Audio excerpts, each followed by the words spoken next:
call this meeting to order. And who's starting off? Who's doing the verification of meeting quorum? Mr. Chairman, I can verify by the video screen that we do have a quorum to proceed. Okay, fantastic. We'll now move to item 3, matters subsequent to posting the agenda. And Tony, is there anything we have received since we've posted the agenda that we need to talk about now?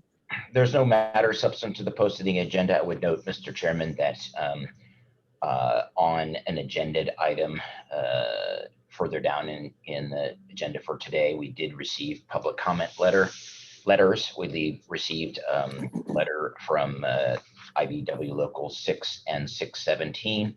We received another iteration of the copy of the letter from Sierra Club dated February 23rd, but we bring that to your attention because we did receive it. And we also received a letter from on the same item, agenda item 6B, from several building trade councils in the Bay Area. So just bring those to the board's attention. Fantastic. Thanks a lot. And all those will be posted to our website, and we will discuss those or address that in item 6B. All right, we'll move to item 4, public comment. Any member of the public may address the board concerning matters not on the agenda. So if it has to do with agenda items, please wait for that time. So any public comment? I see. Oh, we need to promote Jan Pepper into the meeting, please. She's been promoted. Okay. Sorry about that, Jan. Thank you. Yeah, I don't think I ever got the link to join the meeting. Yeah, we'll get that. It was sent through Nick Zanato, so we may have been looking through it. Yeah, we'll figure this out. This is meeting number 2, so we have actually. Thanks for the input. We'll refine that as we go forward. Okay. Yeah, I did not search for his name, so I didn't know to search for him. Thank you. Sorry. Okay. Actually, we've taken the roll call. So everyone's here, no public comments. So let's move to the consent calendar. Does any member of the board want to pull any item from the consent calendar off the calendar for discussion? Not seeing any raised hands. I would entertain a motion for approval of the consent calendar. Sonoma? Move approval. Or I'll second. Either one. Okay, great. Sonoma makes the motion and seconded by 3CE. Any discussion? All right. So I think we need to take a roll call vote, right, Tony? That is correct.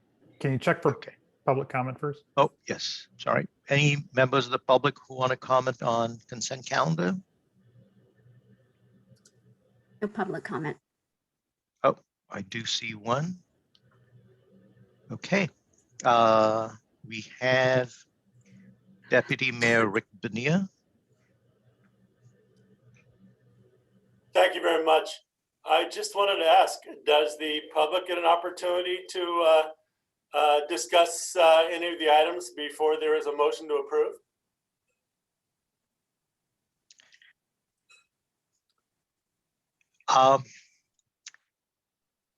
I've seen it done both ways. Since this is our second meeting, we don't really have a protocol on this. I can take your comments, Deputy Mayor. Why don't you speak to any comments you have? No, I didn't have any. I was talking to the process. That's all. Thank you. I would appreciate it if you could make some decision on that. Thank you. Okay, thank you. All right, not having any other public comment, and we have a motion and second. Let's take a roll call vote. And this was for the consent agenda, just to clarify the process here. And I did want to note for the board, since The interim general counsel engagement is on the consent agenda. It was reviewed by several member council prior to submitting it to the board. Central Coast Community Energy, Yes.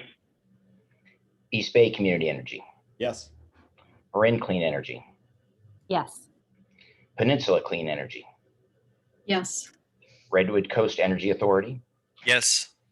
San Jose Clean Energy, Yes. Silicon Valley Clean Energy, Yes. Sonoma Clean Power. Yes. The resolution is approved for the consent agenda. Great. Thank you. We'll now move to item 6A, the ad hoc committee report on the selection of the general manager and general counsel. So I'll report out on that and note that the subcommittee consisted of Tom Habashi, Don Weiss, Laurie Mitchell, and myself. And Chris Cook. Chris will be posting our report up on a share screen over here. And would love to have comments from board members, and we are also asking for direction. So I'll split it up on GM first and then move to general counsel. So when the ad hoc committee talked about the interim general manager hiring, we kind of converged on, we are still in a startup mode, and we want someone to take us through the startup phase. Jim Shetler, who is currently serving as interim general manager, has indicated that he's going to be leaving us by the end of May. He probably has a few hours in June for a transition, but that's essentially his timeline. So we talked to him, we looked at the budget, et cetera, and we estimated that the hours required about 15 hours per month for general administration and about 45 hours per month to support the LDS project. So we went through a kind of outline of a job description and put in some areas that we thought were really essential for the person to have. And in terms of actually hiring the person, we can do it. We looked at some options, either hiring the person through another CCA, hiring them directly as a consultant or contractor, or going through an agency like Regional Government Services. We're still working through that, but here's kind of the timeline and recommendation we have. We'd like to get your input today. You've seen in the board packet, you have the general qualities that we are looking for. If there's substantial input, we'd like it today. And then we will finalize the JD, and we'd like to start the outreach process starting next Monday. And here's a timeline that we hope to get this back to the board by June 16th for approval.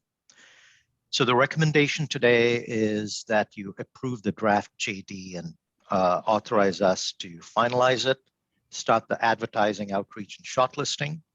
And then at the next month's meeting, we'll come back to you with more information in terms of how we plan to hire, in terms of whether contractors or an agency. We still need have some work to do on that. So let me pause there and finish up the discussion on interim GM before we move on into the GC. So any clarifying questions or input from the board?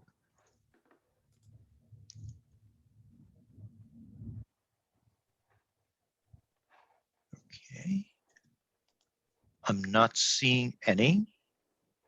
No hands up, so great. So I will take that as a unanimous and resounding yes for the work of the ad hoc committee. Yay, ad hoc committee, awesome work. Okay, so let's now move to GC. If we can scroll down, the group also, with the assistance of SVCE's general counsel, developed a RFP for a GC. And what we are asking for, and the timeline is to issue the RFP next week. And as you can see over here, we have a timeline where we would present it for board approval this contract May 19th. That's our target.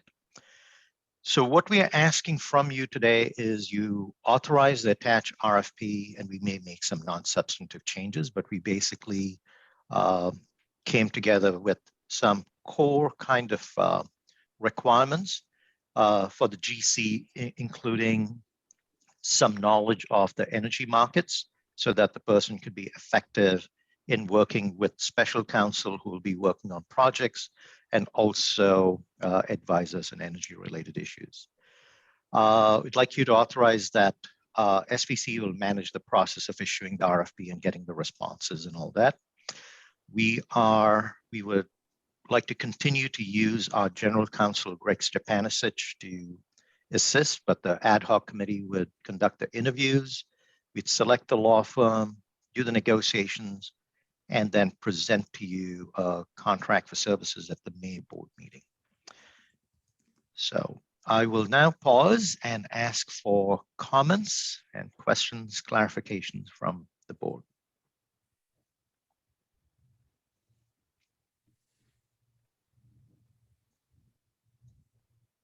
Okay, not hearing anything further in terms of questions. Let me open it up for public comment if any members of the public have questions on this item.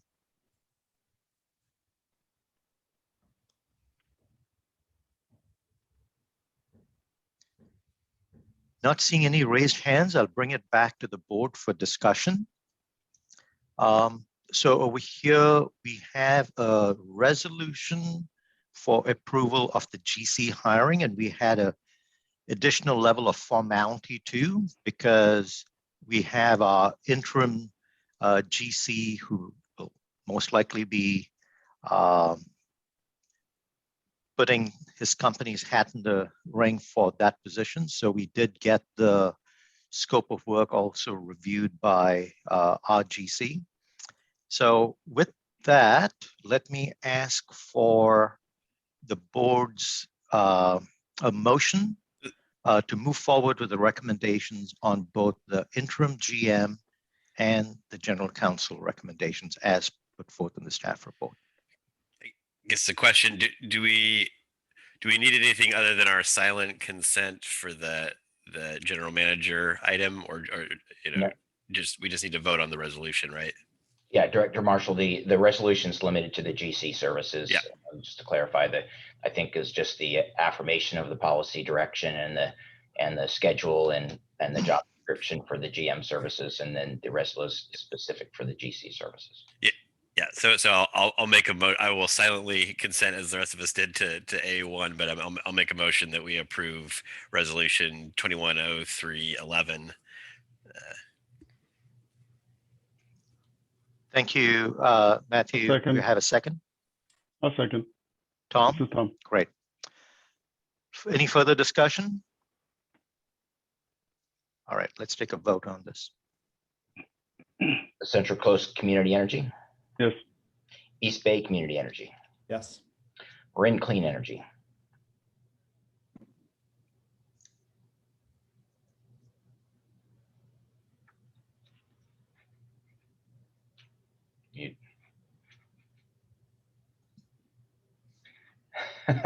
I have an affirmative from board member Weiss.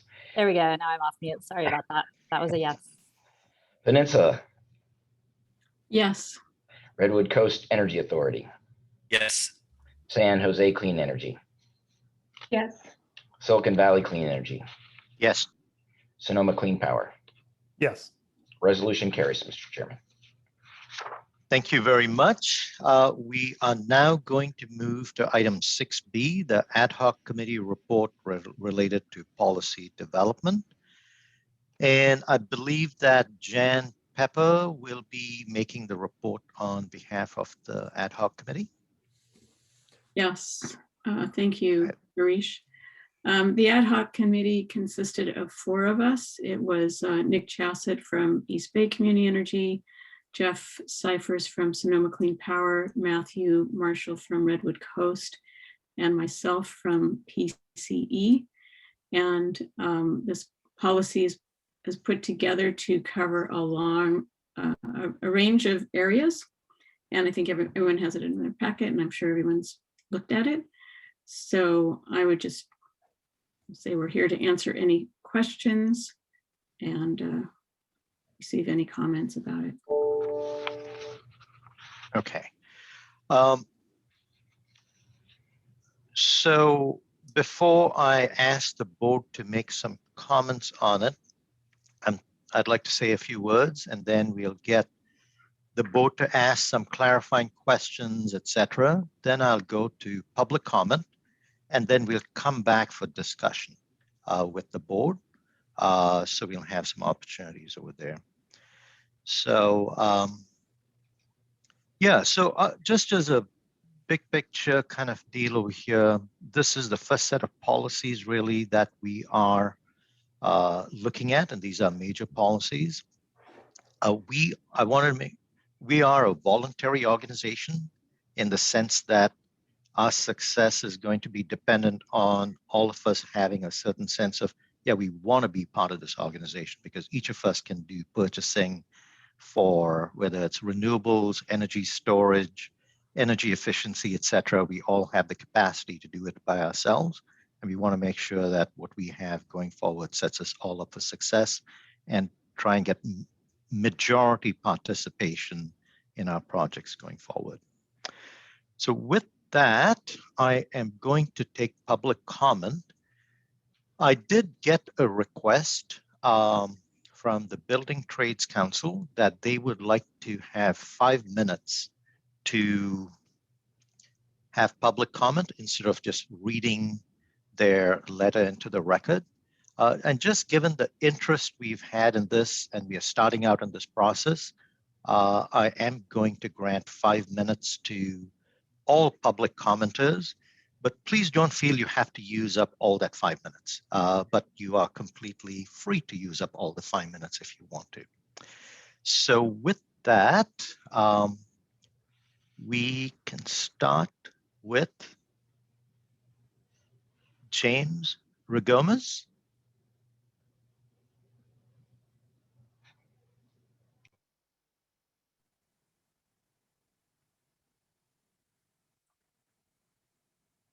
And James, if you'd like to unmute, Yeah. 5 minutes will start. There you go. I unmuted myself. I've timed this speech. It's about 5.5 minutes, so hopefully I don't get cut off. Good afternoon, honorable members of the Board of Directors. My name is James Regomez. I'm here speaking on behalf of the Bay Area Building Trade Councils. Collectively, we represent over 100 different building trade unions, comprised of over 200,000 rank and file union construction workers living in the Bay Area. We want to commend CCP for its consideration of policies that will apply to projects constructed by or for CCA energy providers. As you know, renewable projects in California provide an essential opportunity for workforce training and investment in the local economy. By adopting a robust and meaningful policy, CCP will ensure that covered projects employ local residents, use local businesses, and support union labor and apprenticeship programs that train the next generation of construction workers to build renewable energy projects. There are local JPAs that are part of CCP that have had immense success with their own policies. For example, Peninsula Clean Energy, Marin Clean Energy, and East Bay Community Energy have adopted progressive policies that require payment of prevailing wage, use of community workforce agreement, and use of skilled and trained workforce that has graduated from state-approved apprenticeship programs. The Bay Area Building Trade Councils now urge CCP to adopt a policy that builds upon these principles and advances the interest of working people in California. We, as the Bay Area Building Trade Councils, have reviewed the draft policy document and would strongly recommend the following changes and additions that will strengthen CCP community development goals.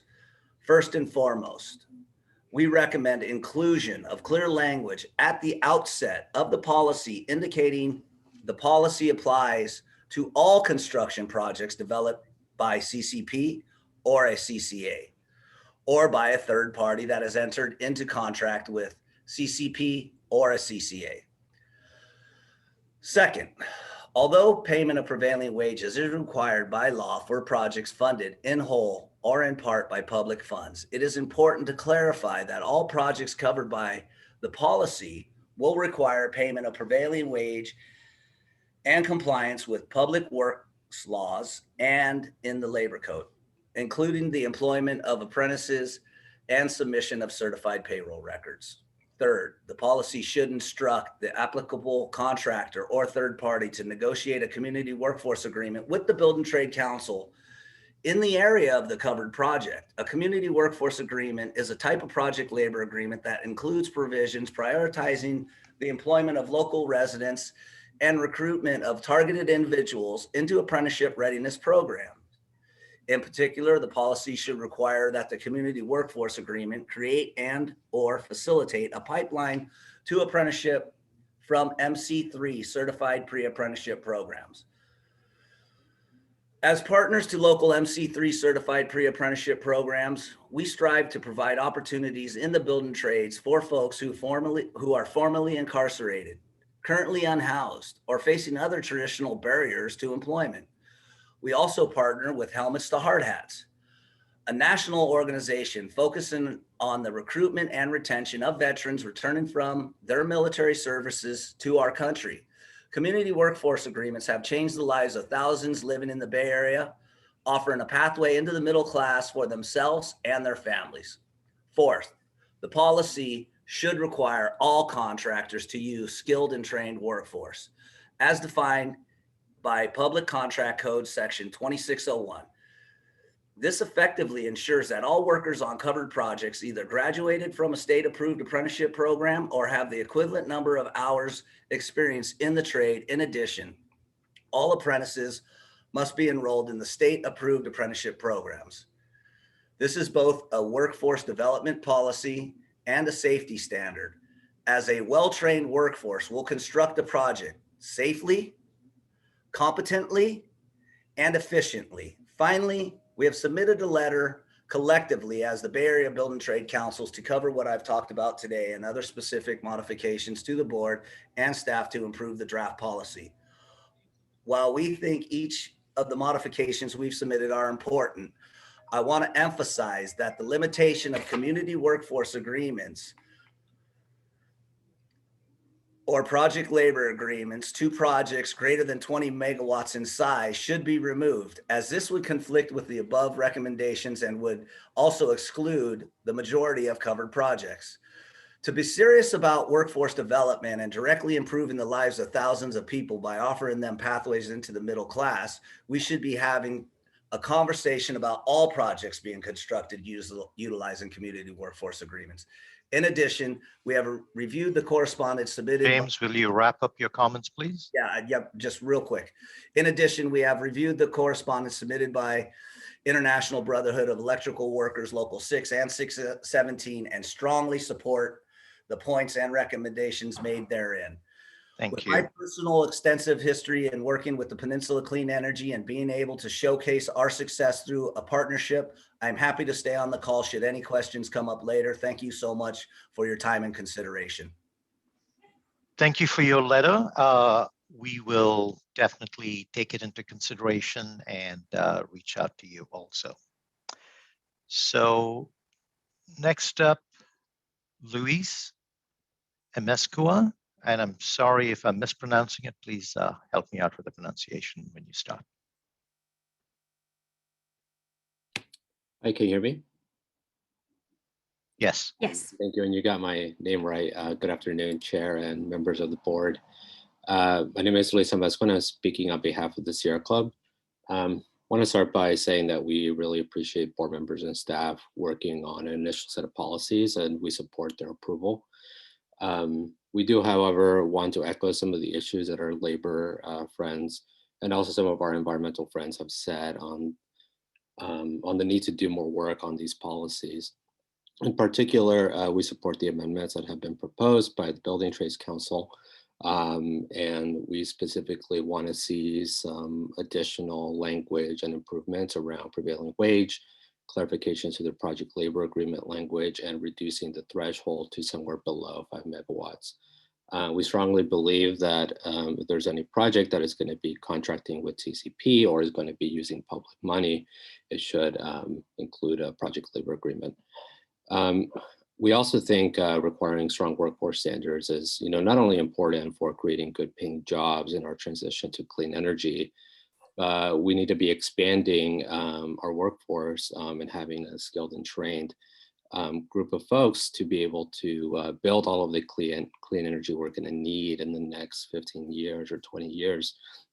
With the SB 100 report that recently came out, it's estimated that we're going to need over 200 gigawatts of clean energy to be able to meet not just our supply needs, but also being able to decarbonize some of the other sectors. We also really appreciate the language on making sure that the projects are appropriately cited that would minimize impacts on the environment. Our members would like some additional language to clarify that, it's not just about minimizing the environmental impacts, but also prioritizing the avoidance of environmental impacts. So we would like to see some language on avoidance. I think we can adopt the policies today, and I think we could also work on some additional language that could really strengthen these policies over the next month or so. And we would like to suggest that key board members and our staff, as you all deem appropriate, work with labor and environmental stakeholders to bring some of these amendments and really make sure that we have a strong set of policies that speak to, I think, a lot of the values that your respective CCAs have and that our communities have on these issues. Thank you for the opportunity to comment, and we're looking forward to working with you on a lot of these important issues. Thank you. Thank you very much for your comments. Next up is Tom Ensler.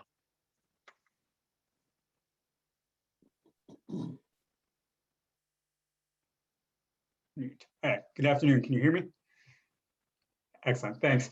Tom Enslow, attorney for the International Brotherhood of Electrical Workers Union, Local 6 and 617. We submitted a letter yesterday commenting on the proposed CC Power policies.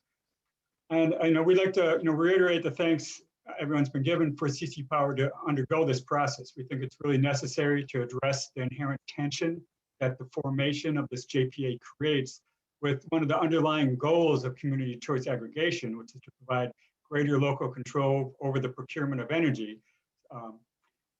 And we think this, you're going in the right direction. But as we raised in our letter, we have concerns regarding the scope and substance of the proposed workforce policies. As written, they're too vague and they fall short, particularly in ensuring that there's provisions that apply to the power and energy storage procurement agreements, which is probably going to be the bulk of what's going to come out of this JPA. So there's two policies that I want to address. First is the prevailing wage policy. The draft document states that CC Power will require prevailing wages and promote the use of a skilled and trained workforce in direct hiring and contracting. And the reason that doesn't work is because, well, first of all, as a public agency, CC Power is already required to pay prevailing wages to any construction work that it directly contracts out. So that policy doesn't really do anything. And then second, the vast majority of projects that CC Power is likely to develop are not the type of projects that CC Power would directly contract out. Most of them will be purchase agreements or energy storage procurement agreements in which the private entity will own and contract out for the construction of those projects of the power plant or the energy storage facility. And those projects will not be subject to prevailing wage unless CC Power adopts a policy requiring bidders on all these purchase power agreements and energy storage agreements to agree to pay prevailing wage for any construction work that's needed in order to fulfill the terms of the procurement agreement. Third, we appreciate the intent to promote the use of a skilled and trained workforce. My skilled and trained workforce is a term of art in state statute, and an agency either requires compliance with that requirement or it does not. It's unclear, what would be gained by, what is meant by promoting a skilled and trained workforce. Second, I'd like to address the project labor agreement preference requirement for CC Power developed projects that are greater than 20 megawatts in size. We again have several concerns about this provision. Some of it just needs clarification. First, the term CC Power developed projects is currently undefined. We need to ensure that it's defined broadly enough to include projects that are developed or negotiated by CC Power and entered into by more than one of the CC Power individual CCA members. Because our understanding is how this will work. The CC Power may develop the project, but then individual CCA members will be the ones that actually enter into the contracts. And we need to clarify that this includes power purchase agreements, energy storage agreements, or energy efficiency program agreements. Second, as others mentioned, the 20 megawatt threshold needs to be eliminated or changed to a dollar threshold. Most utility scale projects are below 5 megawatts, so it's unclear that threshold would apply to energy are below 5 megawatts. So it wouldn't apply to most projects as you currently have it written. And it's unclear how that threshold would apply to energy storage projects or large scale efficiency projects. We think there shouldn't be any threshold at all, but if there was, it should probably be based on a low dollar amount. Third, the procurement preference for projects, and that's where you're going to have a preference for projects that are going to be constructed pursuant to a project labor agreement. We need some clarification that preference applies to projects constructed by third parties in order to fulfill the terms of a power purchase agreement. But whereas CC Power or its members are directly owning or constructing a project, we'd like a requirement that those projects be built by under a project labor agreement. Such a requirement is legally permissible under Public Contract Code Section 2500. And if their agencies are going to build the project, there should be a PLA. If someone else is going to do it, they should give a preference to projects that use a PLA. In sum, you guys are moving in the right direction. We really appreciate the work you're putting into this. Just a few substantive changes that are needed to make sure this is meaningful and clear and don't provide loopholes for energy and storage procurement projects. So thank you for your time this afternoon. Bye. Thank you. Next up is Alex Landsberg.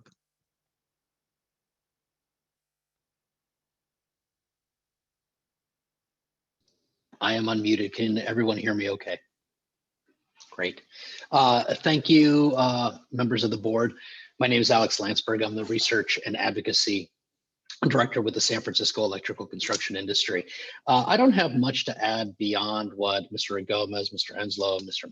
Mesqua have already said, because I think they filled up those 15 minutes, and I think they were very comprehensive. I do want to add, and I think sort of step back, almost take a meta look at what we're doing over here, and in a way it reiterates what I had said last time I spoke to this board a month ago. As you're staking out, as you're building this organization, and as we enter a time where the science is telling us the importance of dealing with climate change in the most rapid basis possible, we continue to have real issues, real trust issues, real substantive economic issues for workers in the energy sector right now who are bound to be impacted by it. And as has been said many times before, this country has never done a very good job of leading these sorts of industrial transitions without leaving workers behind. And an agency like this, an entity like this, and an effort like this really has the opportunity to really provide this template of how we can start doing this. We don't have a lot of time to waste, and getting the policies in there right on the first try, that are comprehensive, that don't leave bureaucratic wiggle room, don't leave loopholes that that not well-meaning people can try to sneak through, is going to be important, both in terms of the substance of getting these projects through expeditiously and on time, but ultimately for setting the baseline and the foundation for ongoing work in the future. And it's this ongoing work in the future that is going to be absolutely critical, just indispensable for us to be able to address our climate goals. So you guys have given me enough time. Thank you very much. And we look forward to working with you all in crafting this policy. Well, thank you. Thank you, Alex. And next up is Deputy Mayor Rick Bonilla.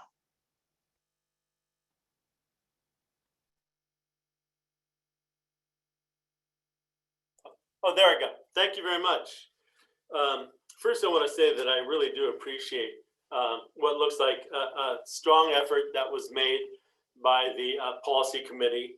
And I recognize that it looks a lot like the policies from Peninsula Clean Energy, and which I took part in helping to form, which have served us well, but they are 5 years old now, and like everything else,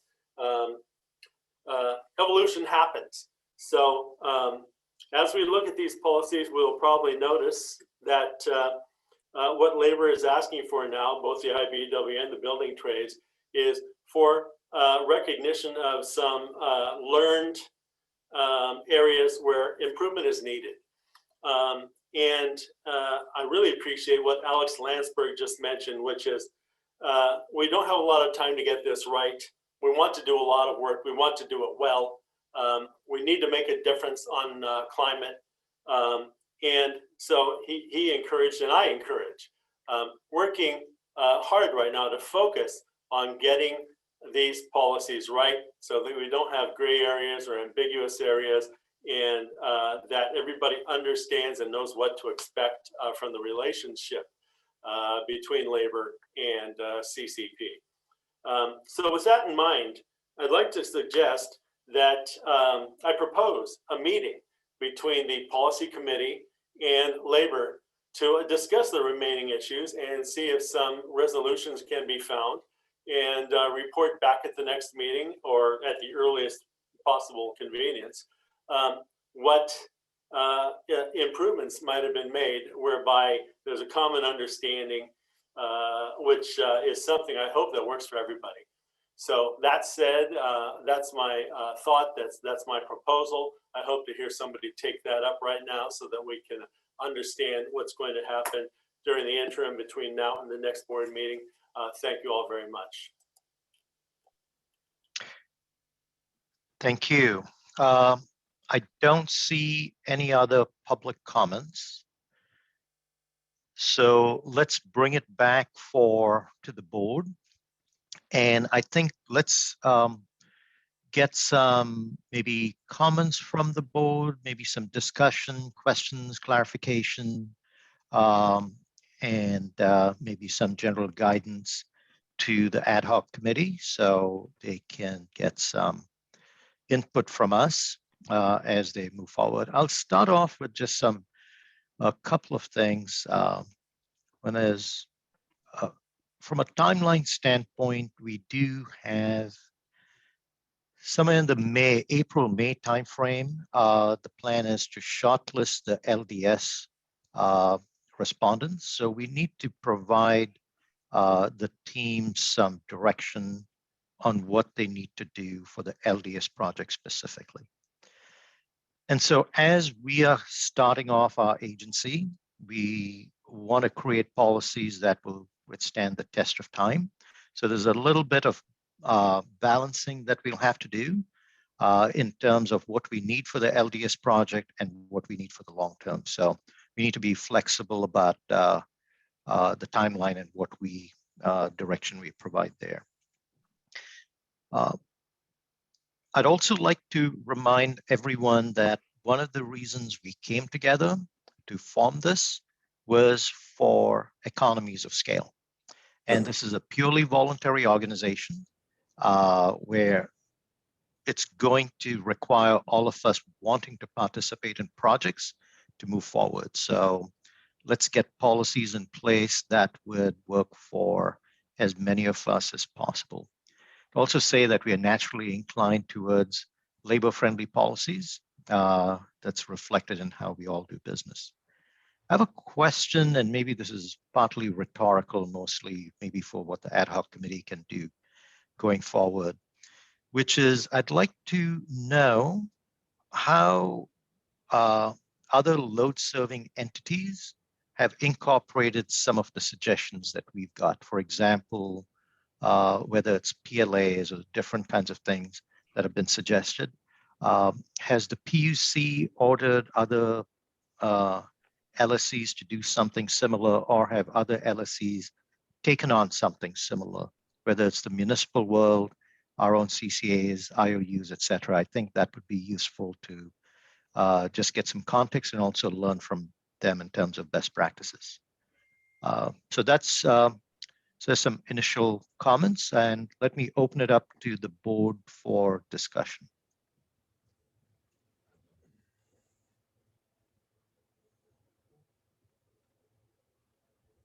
Girish, I think your suggestion of digging a little deeper and seeing what other entities have done is spot on. I think it's really important to understand what good practices are out there in the industry that have worked. I'd be happy to volunteer as one of the ad hoc members to go dig up some of those examples for our next step in the process. Great, great. Excellent. This is Other Tom. comments? Yeah, this is Tom. So we'll go with Tom, followed by Don. We got that draft about a few days ago, and I think we're going to need to take it back and digest it internally, just make sure that we have some consistency with what some of our members are doing. And so I think we're going to need a little time. I want to make sure that it seems from some of what I've heard that the folks think that this is the policies that we plan to endorse. That's obviously not the case. We still need to take that and individually comment on it and get that comment to the ad hoc group, so they can incorporate that along with any of the input that Jeff is going to provide regarding what other agencies have. So I'm glad we're not trying to make a decision today. I think we definitely need to push this at a minimum for another month or two. Yeah, thank you, Tom, for your comments. I think, yeah, that's exactly the kind of feedback given that we need to get some feedback from our own board. So we'll go with Don, followed by Nick.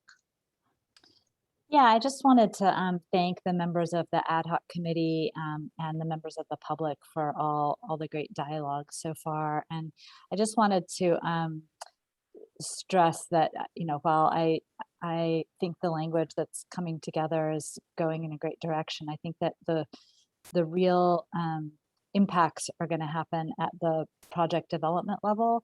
That's where the rubber meets the road, and that's where, you know, we make commitments that are binding and firm. And so I would just encourage, you know, I appreciate the, you know, the enthusiasm from the members of the public that have spoken, but just want to make sure we're not focusing our effort in the wrong place and maybe inadvertently making the perfect the enemy of the good. I think that our ability to get some real projects in the ground is what really matters. And I think that we all share the, you know, the goals here of getting projects in the ground that help create, you know, good jobs and are built by folks that have experience and are helping the environment. So I think with all of our alignment, we're likely to make some really good progress. And I hope that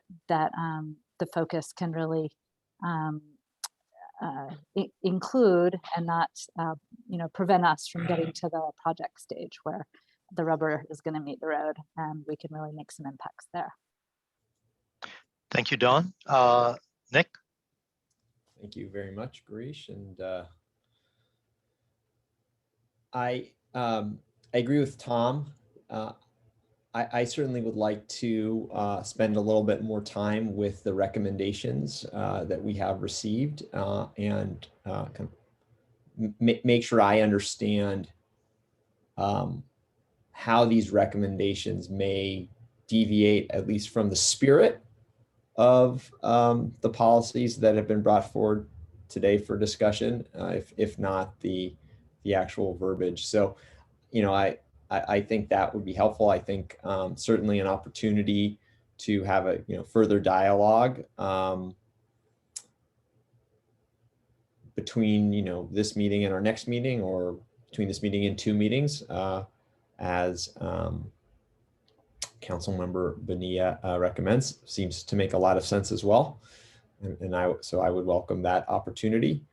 And I think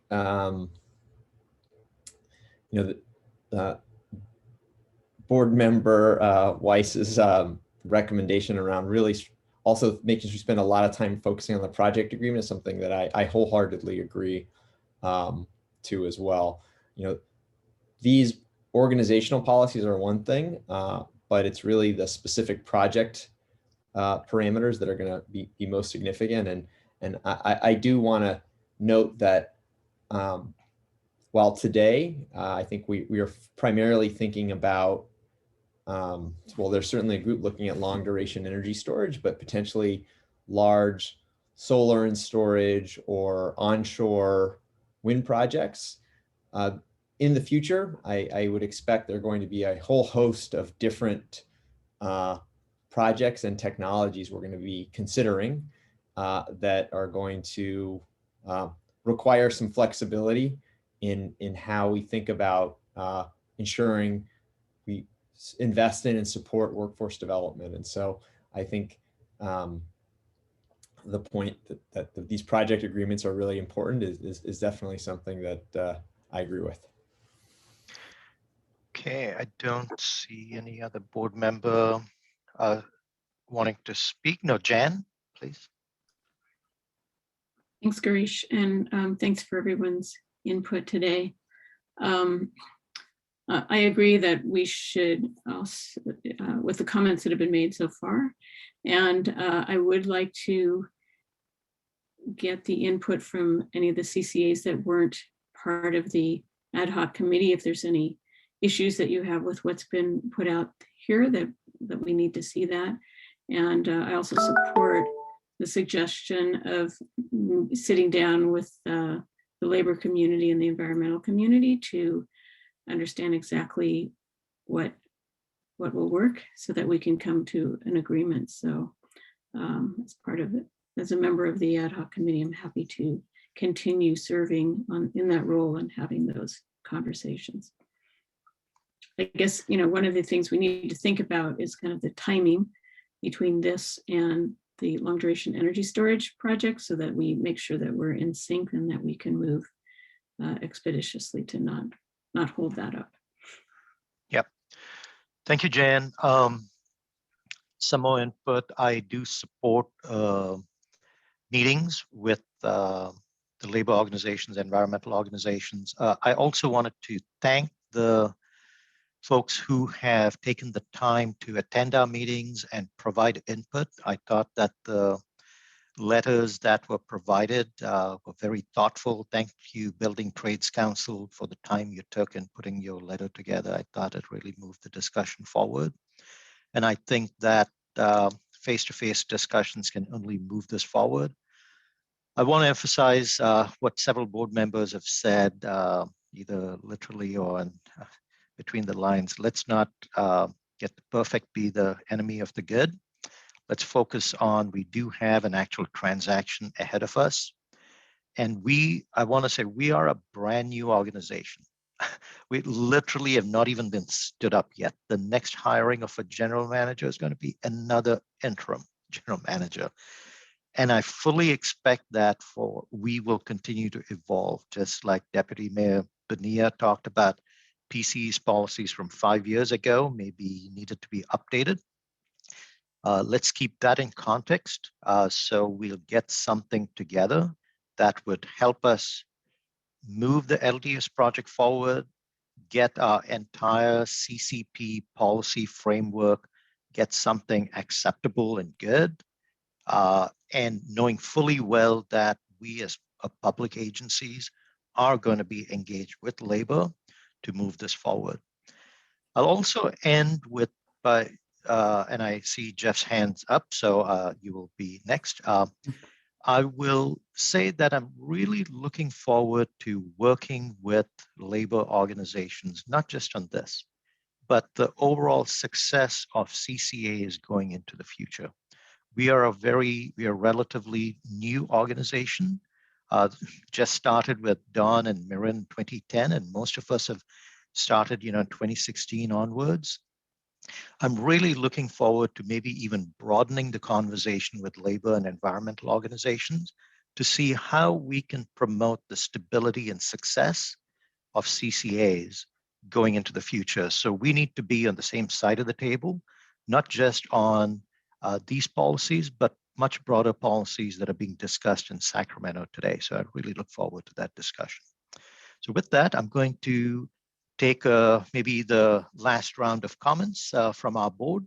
That would be Jeff, followed by Tom Habashi. Thank you, Chair Balchandran. I agree with all your comments. I think that was well said. I want to just knit something together. I think, Director Pepper and yourself alluded to what we do with long duration storage and this policy and the timing of that. And one of the things that I think would help is if we find a pathway so that we don't feel that we have to make the right policy done before we start working on long duration storage. Because I think if we felt that pressure, my strong hunch is we're going to end up with a policy that nobody likes because it will be so watered down, because we'll be so nervous about committing for the long run that it won't really go far enough, in my opinion. So I think I'm proposing, not as a voting item today, but as an idea, that we start thinking about working on those two tracks in parallel and going as far as we need to on long duration storage while still working on the better policy and taking our time to get it right. So that would be my position. Thank you. I think that's good. I'll hand over to Tom Habashi for comments. I think Jeff said exactly what I wanted to say, much more eloquently though. So I see a couple of maybe guiding principles over here, which is one of the things is let's have the meeting with anyone who wants to be part of it. So ad hoc committee, basically Deputy Mayor's Bonilla's proposal. So let's that discussion go forward. And I think also kind of moving forward on two parallel tracks so that we can make sure that this LDS project moves forward expeditiously, and at the same time not losing the urgency of getting broader policies for our CCP as a whole. So any additional guidance to the ad hoc committee? Jan, your hand's up. Do you want to speak? Yes, I think what you just said was have the meeting with labor. I'd also like to say have the meeting with the environmental community as well. Yes, so yes, definitely. I didn't get that in your comments. So. Oh yeah, both. Okay. Fantastic. Okay, with that, we will move off item 6B to go to item 6C, the interim general manager's report. Thank you, Mr. Chairman and the board members. Chris, could you pull up the slide, please?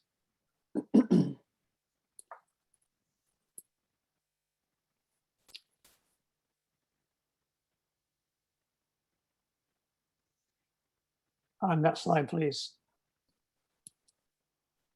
So just a brief update this afternoon. I want to give a little administrative update on where things are at with standing up the organization.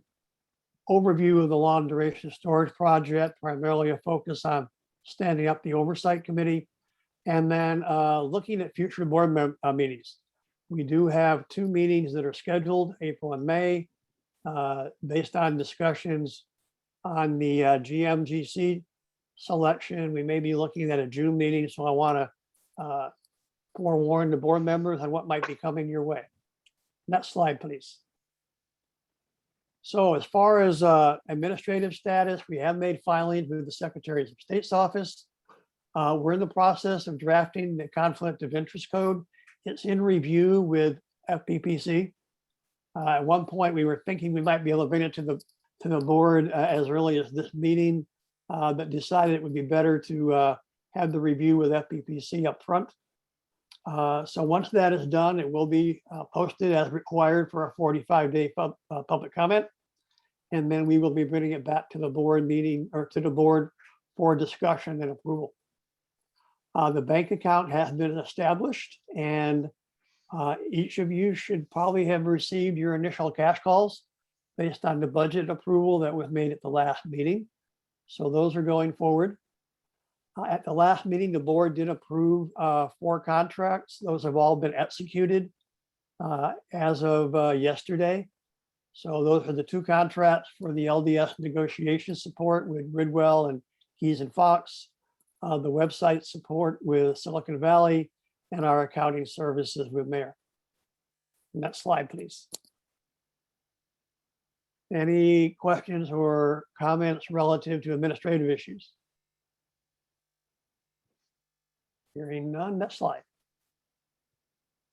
As far as the LDS project, probably the main thing to note is we did stand up the project oversight committee.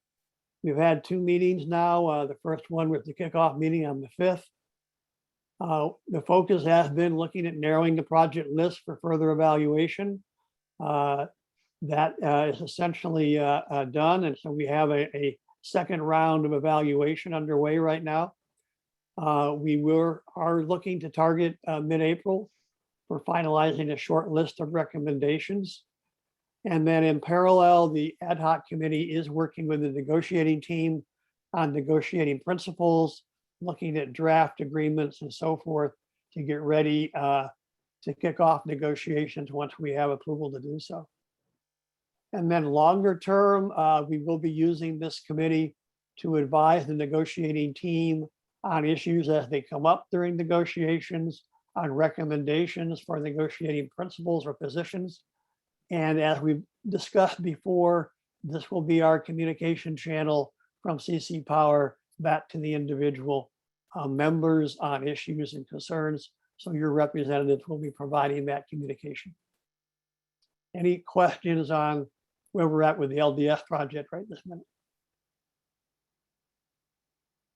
Okay, Jan? Yep, go ahead. Yeah, I have a question. So as we get these policies together regarding labor and things like that, what's the plan for communicating that to the bidders and determining if that makes any impact on the bidding that they did, the pricing that they did, and how will that be incorporated into the short list? So that raises the issue of timing and how much, well, let's be just upfront. You know, the RFO went out quite a while ago. The bidders bid on a set of conditions that were recommended from the CCAs and putting out the RFO. So you're right, we will, to the extent the board wishes to impose additional requirements through the policies, then we will have to get or relay those to the bidders and get feedback from them. So the longer we delay finalizing the policy, it will impact the schedule. Right now, the hope, and you'll see in my upcoming slide, looking at upcoming meetings, is to try to get the policies, at least as they apply to the LDS project, finalized in the April meeting. So we can then determine whether that has any impact on those selected shortlist candidates. And we would then take that and solicit their input based on those policy directions. So we're trying to factor that in. If we delay a decision on that, then that will delay our selection process and our ability to move forward with the LDS project. But we do have been working with the negotiating team. I've shared the current draft of the policies with them so they understand what the board is considering. And then we will work with the oversight committee to determine how best to relay that to the bidders. I don't know, did I answer your question or?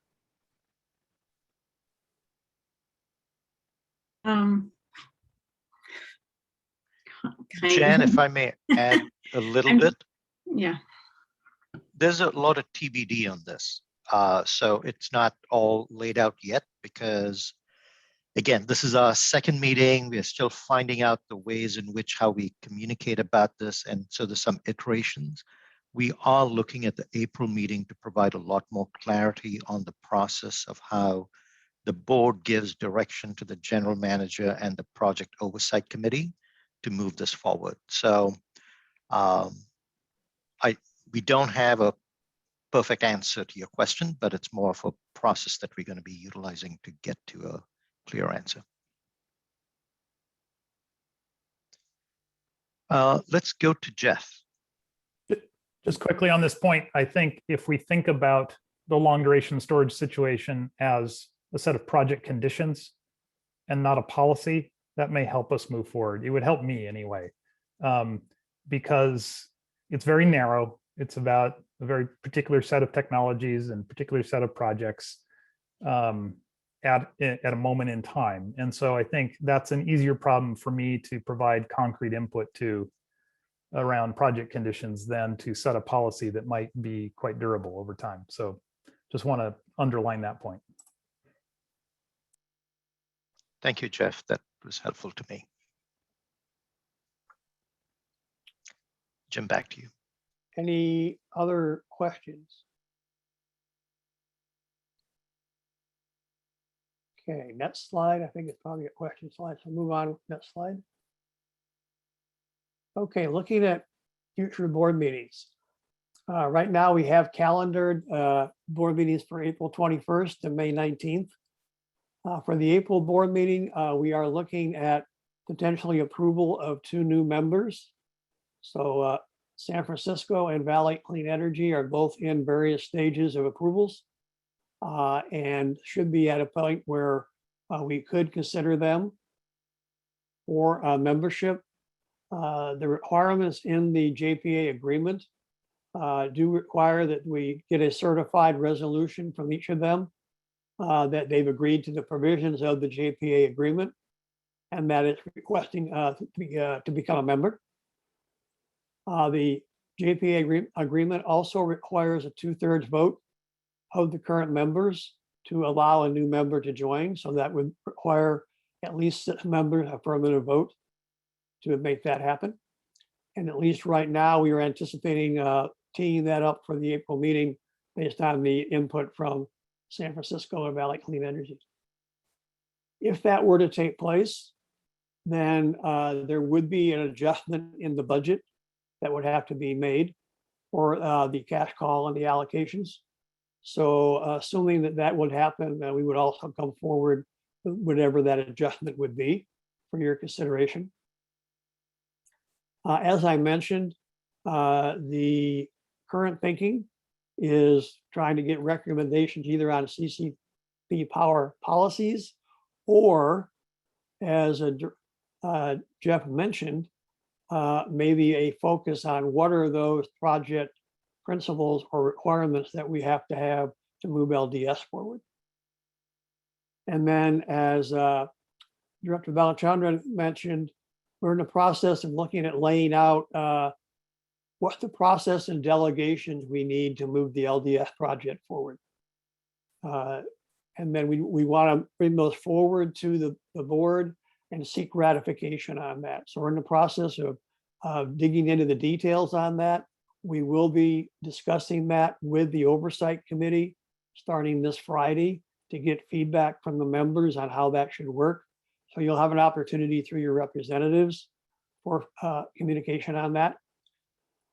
And then, of course, we would do an update on what's the status of the LDS project at that point. At the May meeting would be the recommendation for the general counsel selection. We are hoping we'd have the code of conflict of interest code ready for approval at that meeting. And if we've gotten to a short list and we have members that have identified their participation desires in the LDS project, then we would be looking at adjustments to the LDS project budget and allocation as a result of those decisions. And then we are currently thinking of tentatively for a June board meeting. That is consistent with the GMGC selection ad hoc committee's recommendation to make a decision in June. So we're tentatively looking at June 16th for a board meeting, again, for the general manager's selection, and then any updates we'd have on the LDS project. So I'll stop there and see if the board has any more questions.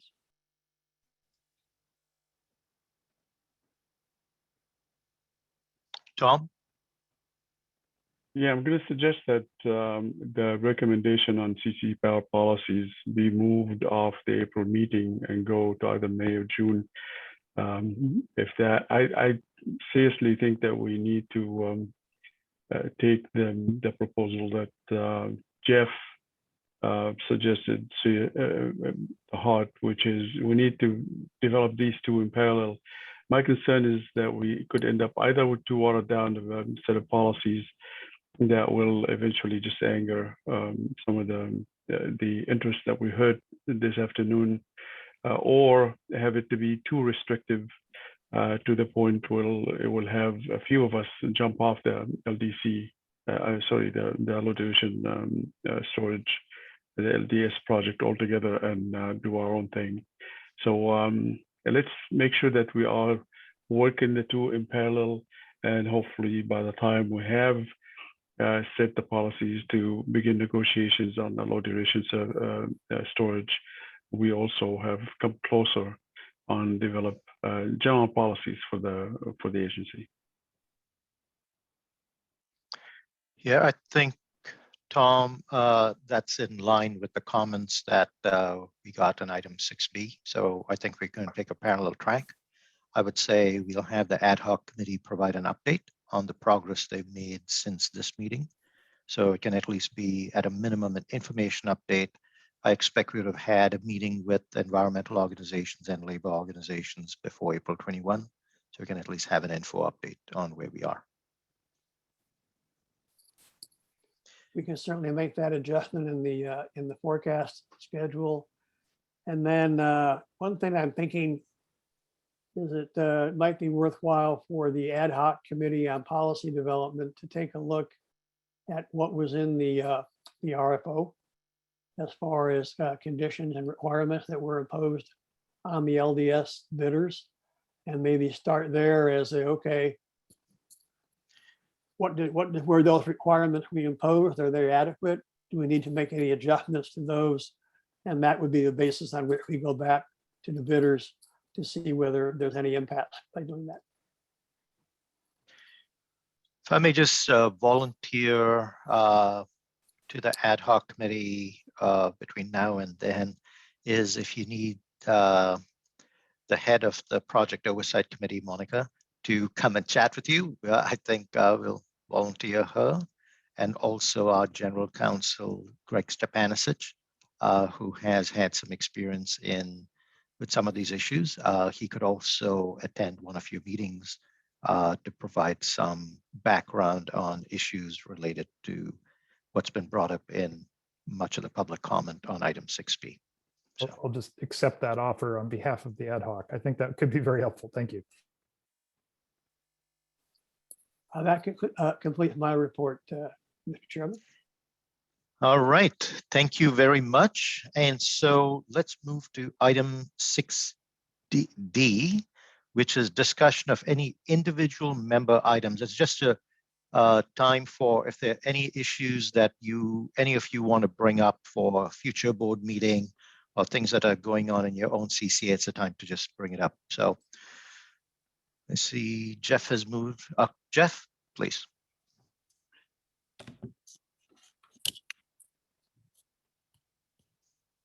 Sorry, my speaker wasn't working. Can you hear me? Is that good? Okay. Yes.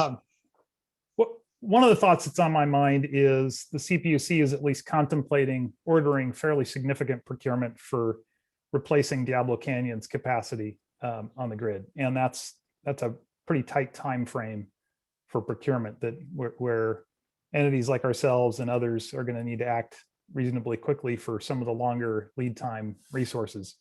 And at least staff's recommendation at the commission today contemplates procuring 1,000 megawatts of geothermal, which is a staggering amount because we have a little less than that in all of California today. So this would be a really significant development of geothermal energy. And I'd like us in future meetings to consider potentially procuring all of that and then seeking cost recovery on behalf of all the other LSEs for their share of that, and doing a deal where this entity, because of our collective buying power and the value of a significant baseload renewable resource, could stake a real position in California. And we would, of course, have to bring that deal to the procurement review group at the commission if we want full cost recovery from the IOUs and DA providers for their share of that resource. But I think, in my view, it's time we move into the position of being the mature organizations that we are and think about doing procurement on behalf of others.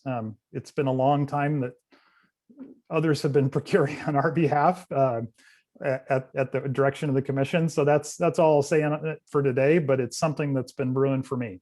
Thanks. Thank you, Jeff. Other things that board members would like to share?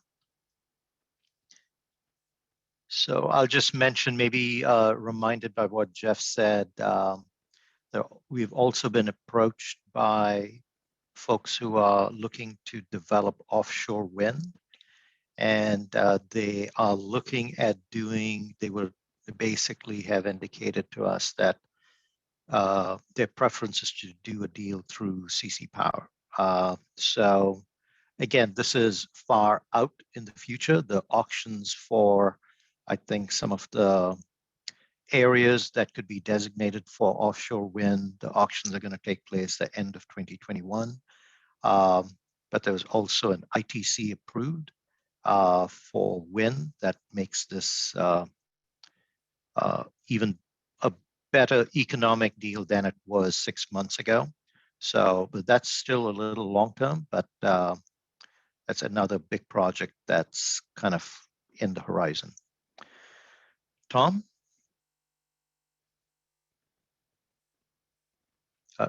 Take yourself off mute, please.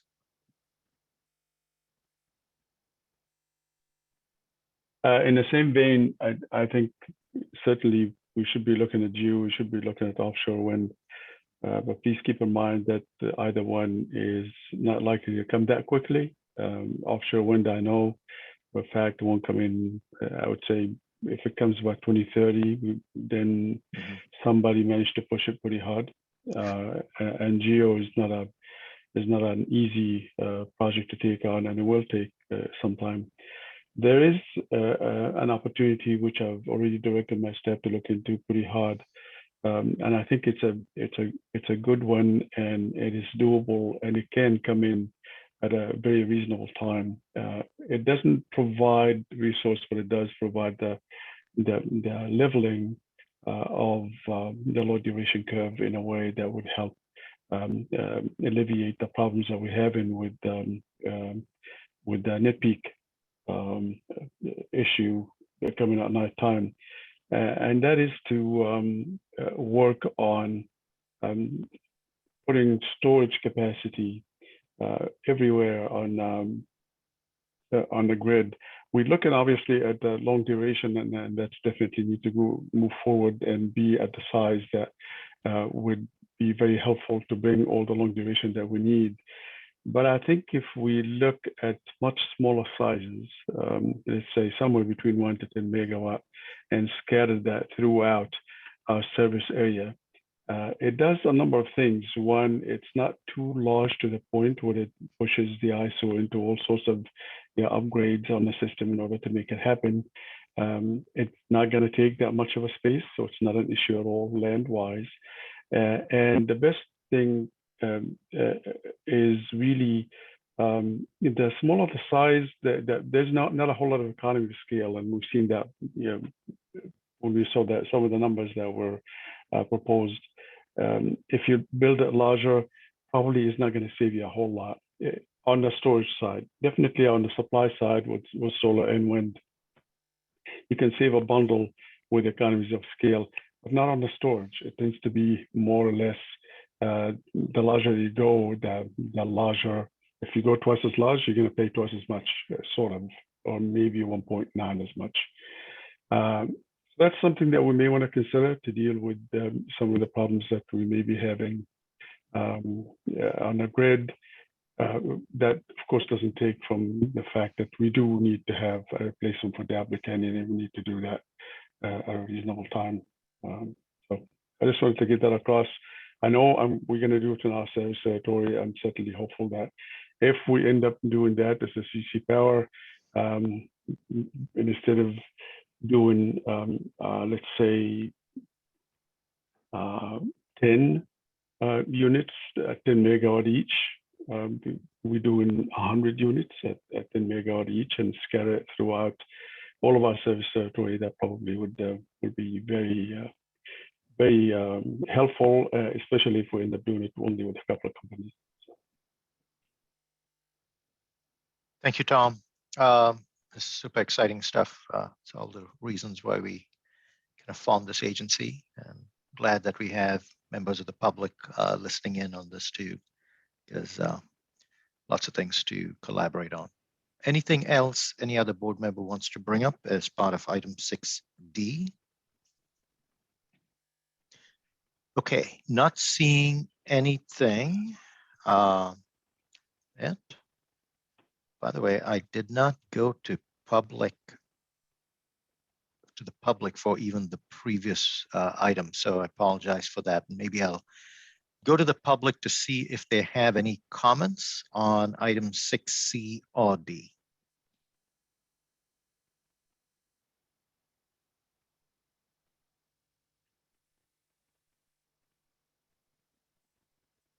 Not seeing that. Oh, see one. Who's that? Oh, Deputy Mayor Bonilla.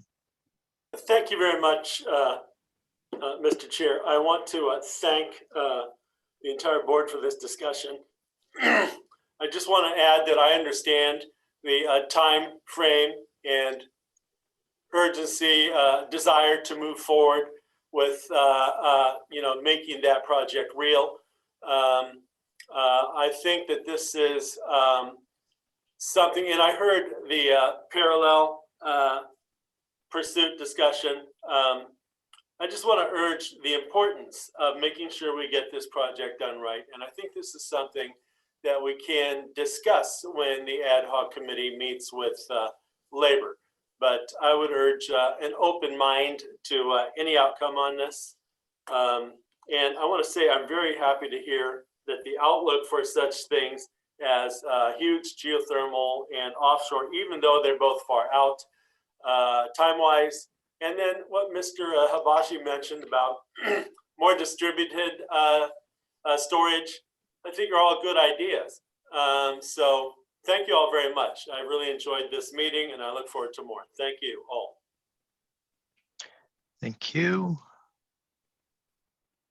Not seeing any other public comment, I'll bring it back to the board, and we are going to move to the last item on our agenda, at least item 6E.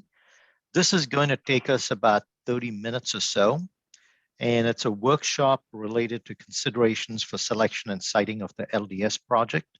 And I'm going to hand it over to Monica Padilla, our director, SPC's Director of Power Resources, to introduce the topic to the board. Monica? Yes, hi, good afternoon, directors. First of all, I want to make sure Brent Nelson is still on the call. I see his name. Yep, he's still there. Well, good afternoon. So the workshop we're bringing to you today is really intended to provide you a really high level understanding of the changing landscape of the California grid. And more importantly, what that change to the grid with the penetration of solar and wind resources creates in terms of opportunities and risk when we're thinking about storage and even long duration storage. And so the Project Oversight Committee, which I'm chairing now, has enlisted the help of Ascend Analytics to do a deep dive evaluation of a subset of the projects or the highest ranking projects that came through our RFO. Brett Nelson, who is the manager of forecasting and market analysis for Ascend Analytics, is going to present to you their look at kind of the drivers of and the fundamentals and that you should be considering when looking at long duration storage versus storage in general. Brent is also leading the effort on behalf of the evaluation team with Ascend to develop a long-term market and nodal price forecast that will be used in this particular assessment as well. So with that, I will hand it over to Brent, who will be presenting for the next few minutes or 30 minutes. All right, thanks, Monica.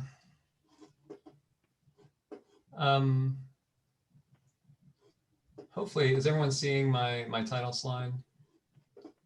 Okay, thanks. Zoom doesn't box it in a nice red box the way Teams does, so I wanted to make sure I had the right screen and you weren't looking at my email inbox or something. I was asked to give kind of a primer and overview of battery storage and CAISO, some of the market conditions and opportunities and risks. As Monica said, I lead our forecasting and markets group at Ascend, so I lead the development of all of our long-term forecasts and our long-term market views, and that's a critical part of how we're going to be doing the valuation.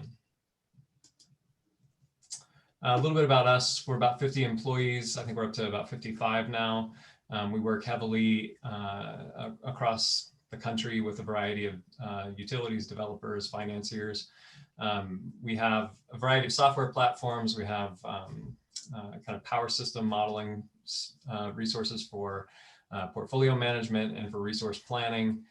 We have a battery simulation platform that's really targeted towards valuation of battery resources.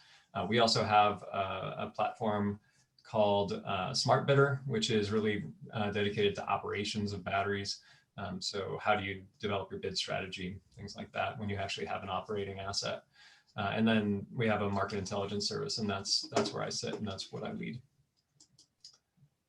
So the key takeaways kind of for the presentation at large, if you don't remember anything else that I say, these are the key ideas. The first one is that CAISO is experiencing a big influx in renewables, which I don't think you need me to tell you.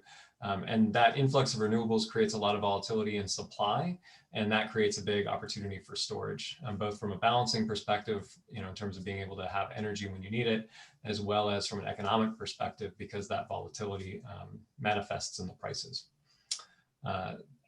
So in CAISO, because the renewable supply is so solar heavy, there's a need for long duration storage to have clean energy after sunset.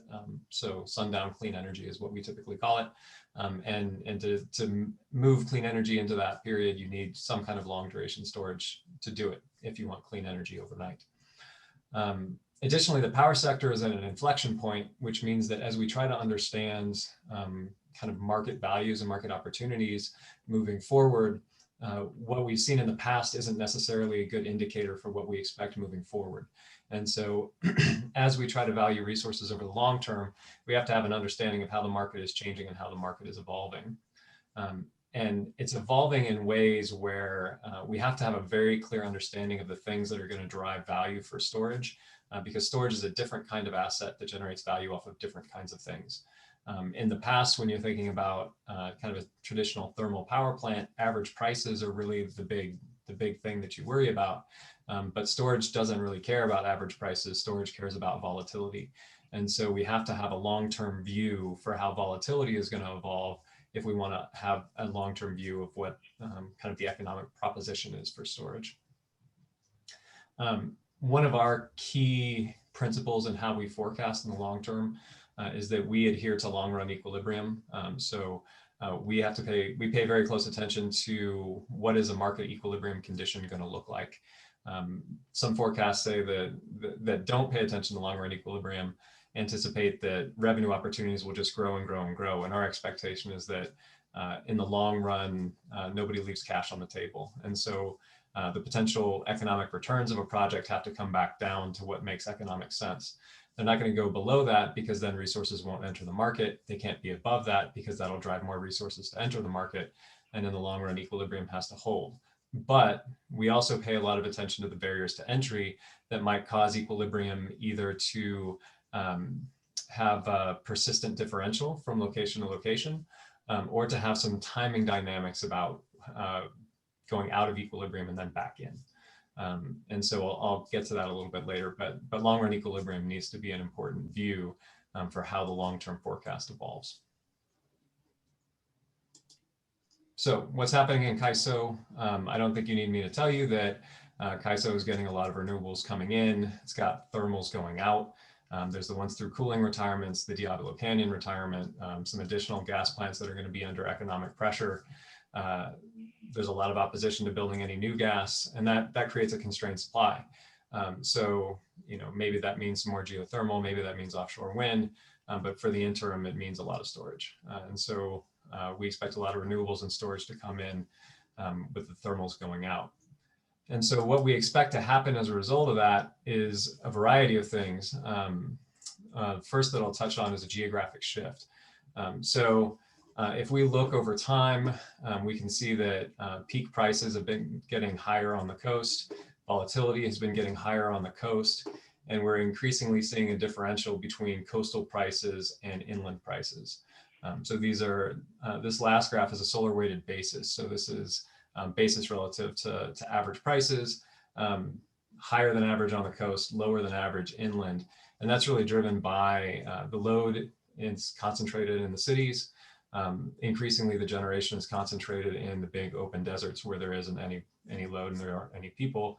And so you have an oversupply of generation in the desert and not a lot of load to soak it up. And so you get a lot of negative prices and a lot of negative basis. And so we have to understand that dynamic as we think about siting a project. So I'll come back to that in a little bit. We also see price depression as renewables come in. These two plots on the right, day ahead prices, hourly prices on top, real-time 5-minute prices on the bottom. And you can see that as renewable penetration goes up, prices go down. And that's really driven by two different factors. One is that you have a shifting of the supply stack. So as more and more renewables come in, you have more energy being generated. And so the more expensive resources aren't needed anymore. And so you have more efficient resources, lower cost resources, increasingly setting the prices. On top of that, I'll bring your attention to this middle graph here, which is percent negative prices on the y-axis versus renewable penetration on the x. And what you see is that once the renewable penetration hits about 40%, you start to have renewables on the margin. So you have renewable setting prices, you have renewable curtailment setting prices at 0 and negative values. And so what that means is that right now, CAISO's, the last couple of years has been 20 to 30% renewable penetration, which means that if you're on average in the 20 to 30% range, that means that a lot of times you're up here in 40, 50, 60. As CAISO moves more towards 30, 40, 50, it's going to live in this 40 to 50 range, and it's going to be going up 60, 70, 80 sometimes. And it's not that you can't accommodate higher penetrations than that. It's that you can't accommodate higher penetrations than that without having curtailment. And so that means that curtailment and negative prices are going to be more and more common moving forward. So that's a critical element of understanding kind of the future of CAISO markets. I think most of y'all are probably aware that if you look at the typical economics of a solar project, given the negative prices, given the 0 prices, solar by itself doesn't make a lot of economic sense, particularly when it's sited at these inland sites that have a lot of negative basis. It's just an oversupply issue. So the low prices are one key part of the story, but the other key part of the story is increasing volatility. So we have our own metric for volatility that we call congestion persistence. It's a metric for real-time volatility.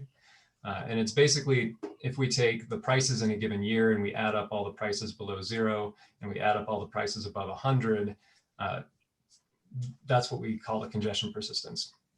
The reason that we use this metric is that prices below 0 create a revenue opportunity for storage because you get paid to charge. Prices above 100 are kind of a price threshold for when you would want to discharge. So we're basically kind of assuming a $100 price spread, give or take. And the reason that this is useful for us is that this is a metric that really translates well as an indicative proxy for the value of a storage resource. The more you get high prices and the higher those prices go, the more revenue opportunity there is for storage. So this is just a volatility metric that we use. And what we find is that when we plot that volatility metric versus renewable penetration, it grows with renewable penetration across ISOs. CAISO is the one in yellow.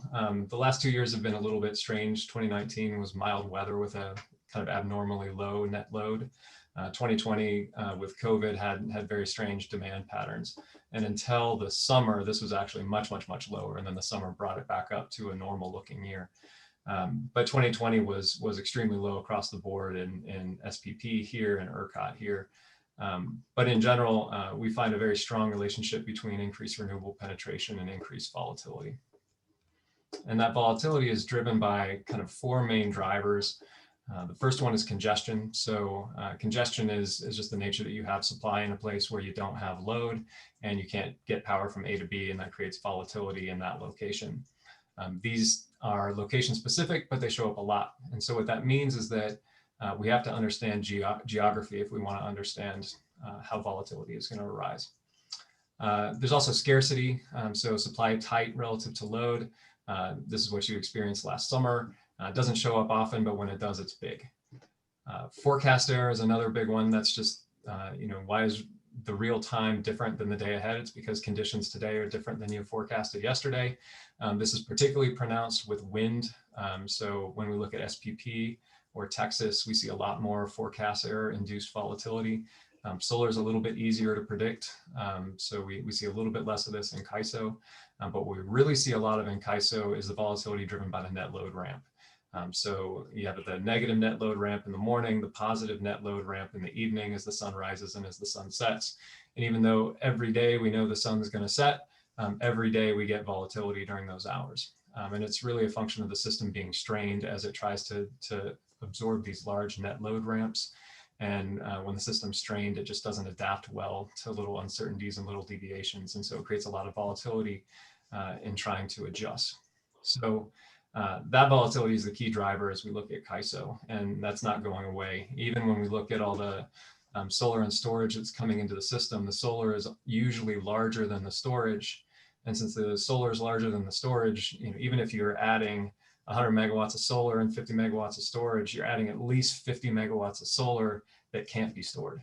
So that volatility is continuing to drive up, and that net load ramp is continuing to grow, even with all the hybrid projects. So our forecast is that energy volatility is going to continue to grow. Thermal's going out, renewables going in. If we look at the ratio between renewable and storage, it's still kind of a net growth in renewables. And so we expect that that volatility to continue to grow, because storage doesn't just have to catch up to the amount of renewables already on the system. It has to catch up to the continued additions of renewables, and those are still outpacing. So that's kind of the big picture of the system. So how does storage fit in, and how does it create value? One key idea that we really try to emphasize is the importance of understanding real-time markets. The basic idea of storage is that you want to charge when it's cheap and discharge when it's expensive. It's a basic arbitrage game: buy low, sell high. And so that means that the value that storage generates is built off the delta, or the change in price between the low and the high. And a lot of people think about storage in terms of doing arbitrage on the day ahead hourly prices. But the problem is that on this graph, the day ahead hourly prices are in orange, okay? The real-time prices are in green. And what we find is that the differences that we see are much larger in the real-time market than they are in the day ahead market. So the height of this is the price, right? And the real time just has a much larger delta than we see in the day ahead. And it doesn't matter which market we look at. We could do the same thing for SPP or for ERCOT or for MISO or for MISO New England. And the real-time volatility is larger than the day-ahead volatility. And the price deltas in the real-time are larger than they are in the day-ahead. And so we have to understand real-time volatility if we want to really understand the value of storage. And that gets a little tricky because real-time volatility is an inherently stochastic process. It's a function of unknowable things. The reason that there's real-time volatility is that things are unknowable and you can't plan for them. And so they're basically impossible to model. And so for us, real-time volatility becomes a critical part of our forecast as we think about what drives volatility up and what drives volatility down and what's its natural level as more storage comes onto the system.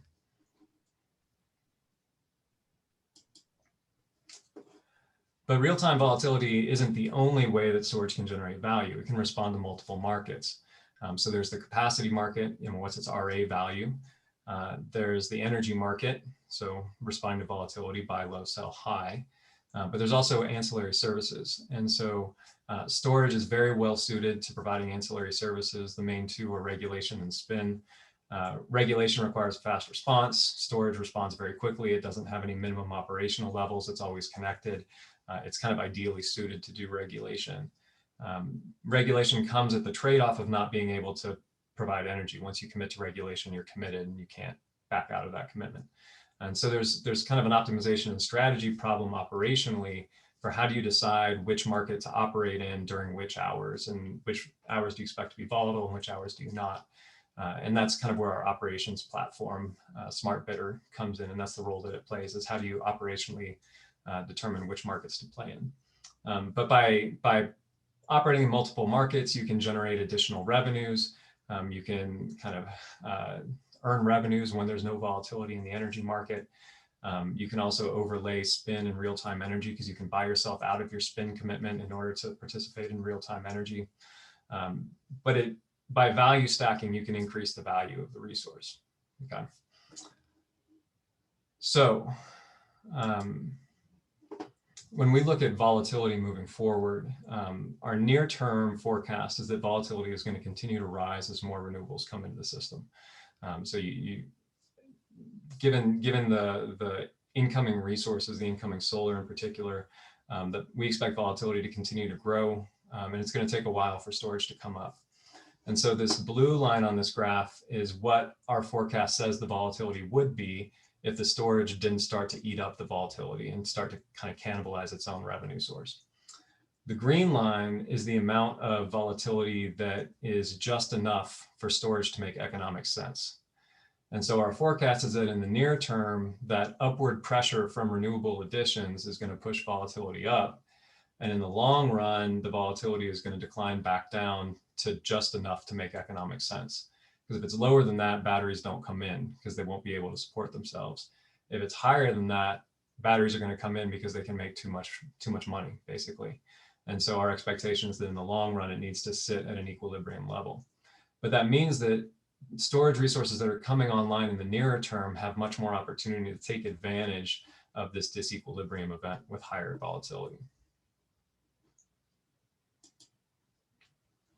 So as we look kind of storage resources playing different roles in the market moving forward, there's different services and different durations that make sense. So I said they're very well suited to ancillary services. Ancillary services really only require 1 hour of duration. We already see storage resources doing that. If we want to start moving into kind of shaving some peaks, dealing with some of the volatility and intermittency of renewables, 2 hours make a lot of sense. If you want a firmer capacity to handle that ramping event, that kind of 4 hour, 5 to 9 p.m. period, that's where 4 hours, maybe 6 hours makes a lot of sense. And where the long duration fits is in, how do you move, particularly in California, where you have so much cheap energy during the day, but you don't have enough load to soak it up. How do you move that clean energy into the night when you don't have clean energy? And that's where the long duration storage sits. The economics of long duration storage don't really make sense by themselves yet. But if you have an objective and a desire to move clean energy from your daytime into the evening, that's where long duration storage makes sense. If you want to do that 24/7 load matching, if you want to do, you know, clean sundown energy, there's not a lot of ways to do it without a long duration storage. So we call this the Christmas tree diagram. Green basically means you're long, red means you're short. And what we find with most entities in California, if you're looking at if you're only procuring clean energy like the CCAs, most of y'all, you're long during the solar hours and short during the evenings. And so that's, again, where long duration storage fits. And that's the big challenge. You know, if you're a Microsoft or a Google or you know, Peninsula Clean Energy and you want to have 24/7 clean, moving the energy from the middle to the gap to the evenings is the challenge. So how do we forecast storage value? As we're trying to do an economic valuation moving forward, how do we go about doing that? I'm not going to walk you all the way through our framework, but I'll just kind of at a high level say that we start with our big picture policy and macro assumptions. We do our best to generate a view of the future that is based on our best expectations of the future, which is not the same thing as only using currently enacted policy. I think it's a very poor assumption to assume that everything stays the same as it is now. And so we do our best to anticipate where things are going and to read the tea leaves. Challenging, we can talk at length about what goes into that, but our forecasts are based not on just what the model said based on the things we told it. Our forecasts are based on our best expectation of which way the dominoes are falling. So that's a starting point that leads to capacity expansion build out. In the near term, we're paying attention to the supply stack and the interconnection queue and announced transmission projects. In the long run, we're driven more by economic forces and policy mandates. That leads to a price formation model. All of our price formation models are calibrated against what we actually see in the market. So if your model says that prices are 20, but if we look, you know, yesterday's prices and they're 60, then the model's not right. And so everything that we do is calibrated against what we actually see in the market. We actually forecast volatility and volatility forecasts are calibrated against what shows up in the market. So all of our models are calibrated to start at current conditions and then evolve from there. And then we stay aligned to markets, long run equilibrium, barriers to entry as kind of our core guiding principles. So I've talked about long run equilibrium a couple times. The way that long run equilibrium comes into our forecasts shows up in a few different ways. We already talked about volatility. Our long-term forecast for volatility has that equilibrium level where it's just enough to make economic sense for storage. Our ancillary price forecast is very bearish because our expectation is that ancillary prices are going to drop down until they hit kind of parity with energy volatility. The reason for that is that these ancillary markets are shallow. They don't have a lot of depth. There's not a lot of megawatts there. And so once you look at the amount of storage coming into the system, storage makes a ton of sense for ancillaries. They're going to fill up those markets. And for storage, your opportunity cost is what you can get in energy. And so our expectation is that ancillary prices are going to be at a level that yields about equivalent revenues to the revenues you could get in energy. The reason for that is if ancillary prices were higher, nobody does energy, everybody does ancillaries, and they saturate that market. If ancillary prices are lower, nobody does ancillaries. And so they need to sit at a level that makes economic sense for the resources. And the storage is going to be the resource, and they're going to be trading between ancillaries and energy. Our long run RA value view is based on kind of storage being the marginal resource. And our expectation is that the ELCC of storage is going to decline as we move forward. Right now, 4 hours gets full value. We don't expect that to be true in the long run.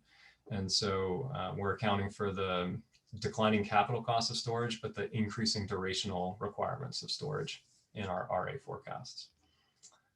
In our shapes, we have an expectation of things getting duckier in the near term through most of the 2020s. But then eventually there's going to be enough storage deployment pushing up that low of the demand and kind of pushing down some of the peaks that we expect that duckiness to start to snap back.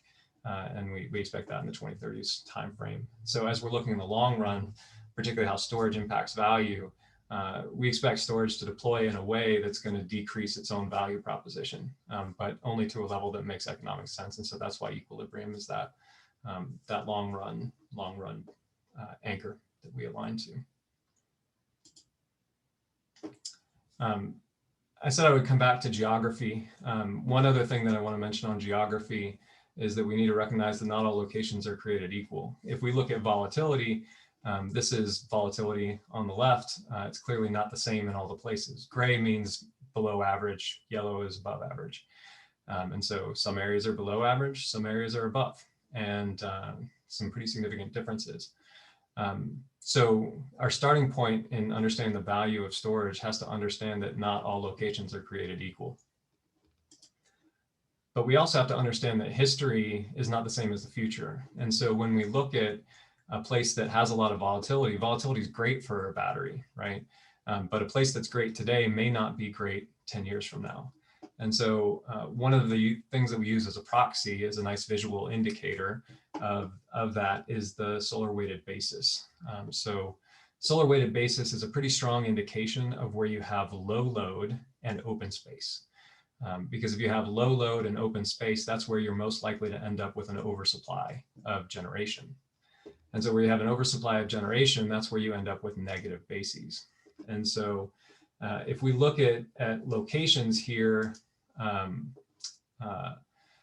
in the volatility map, we see places like southwest of Fresno and around Palm Springs that are very volatile today. But if we look at the basis map, they're very strong negative bases. And so that negative basis is very indicative of places where you're going to be able to mitigate volatility much more easily. So if I throw a big battery in Palm Springs, there's not a lot of other load to keep upward pressure on volatility. And so this, the volatility here in Palm Springs is going to be fairly easy to mitigate with batteries or with additional transmission. And we know that there's also open land in these spaces. And so these are the locations where we don't expect that volatility to stay there. We expect the volatility to come back down to a normal level instead of this very above average level.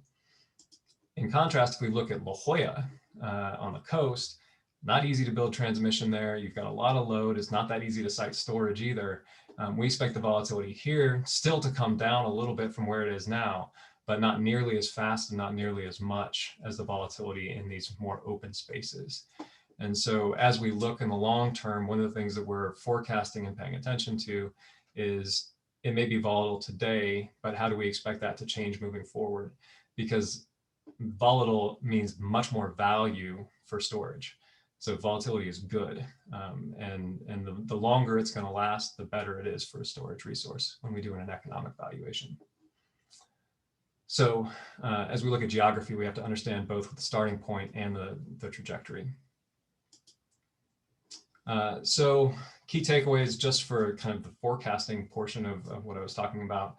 We're at an inflection point where we've got history, but we have to understand how history might be different than the future. Forecasts to be useful really need to align to a best expectation of the future rather than just a continuation of status quo. You have to have an answer for how structural changes are being accounted for. So, we can tell you how we account for volatility and whether or not our volatility forecasts are consistent with what we see in the market. Forecasts really need to think about long run equilibrium. When we work with financing entities, usually the first question they ask is what happens when more storage gets on the system? Won't it eat up that volatility? And our answer is yes, it will. And our expectation is that eating up of the volatility can only go down to an equilibrium level. So our forecasts really try to pay attention to those things. So as we do the valuation work here, we're trying to take a view of the future that's based on, what are the market forces and what are those market forces going to drive in the resource mix moving forward. So I'll pause there. Happy to take questions and appreciate the opportunity to talk about storage valuation. All right. Brent, thank you. Just fascinating presentation. I'm glad we are recording it so we can share it with power supply directors and others. So Jeff, questions? Brent, this is one of the top 10 briefings I've ever had in my life. I owe you a debt of gratitude. I was riveted honestly. That was really good. If you had a wish list of 3 options you could get us to negotiate in our long duration storage deal because of the sensitivities and risks you have found along the way in your modeling and thinking, what would they be? You know, things, and like, for example, a regulatory option would be 5 years into a 10-year deal, we can trigger an option to re-rate our 8-hour duration storage to 12-hour and lower the capacity in it. So we can change it from an 8 to a 12, or an 8 to a 4, or an 8 to a 6. That would be like a regulatory option because maybe we're not getting credit, or maybe it's a price-based option. So that's an example of things that are swirling around in my mind. Have you thought about that? Like what would you not want to lock in hard? Obviously, the location's going to get locked in hard. We're going to have a project that is somewhere fixed, right? So what are you thinking about? That's a good question. I can tell you that you would not want to derate the power. You can always operate at a lower power for a longer duration, but you wouldn't want to lose that power, because that all your ancillary revenues and your energy arbitrage is a function of the power. So you want to keep that power. You know, one of the things that we often encounter with shorter duration batteries is having options around augmentation or cycle limits, being able to do additional cycles or to augment. I don't think you'll run into cycle limitations with a long duration storage. I think that's a non-issue. Augmentation, you know, keeping yourself available to do additional augmentation when battery costs decline might be useful. I don't know that that's that important when you're already starting with 8 hours. I mean, I think, you know, as I think about it, the most important thing you can do is to leave yourself as much operational flexibility as you can. So being able to participate in different markets, and being able to use it how you want, and get the revenue streams that you want. 8 hour, like having that long duration storage actually eliminates a lot of operational risks that are relevant at 2 hours and 4 hours. So I'm trying to think of what risks are still relevant, and I'm not sure there are that many, other than your typical contractual risks. Okay, thanks. Yeah. While we wait for maybe other questions from the board, I'd also kind of maybe repeat some of the things that Monica said at the beginning. You know, the reason for this briefing is to provide the board some background as we come back in the April-May timeframe with shortlisting, especially if you're looking at locational value, et cetera. This is just background for maybe the recommendations that will be, or the actions that we'll be taking as we move forward with the LDS project. Right. Any other questions from board members? All right. Brent, thank you very much. The presentation will be posted on the website by the end of the day. So we'll have that. And with that, I am now going to move to adjourn the meeting at 2:55. So a little less than 2 hours. So thank you all very much. And we look forward to seeing you as a board in April. And have a good rest of the day, and happy St. Patrick's Day too. Hey, we got the green background.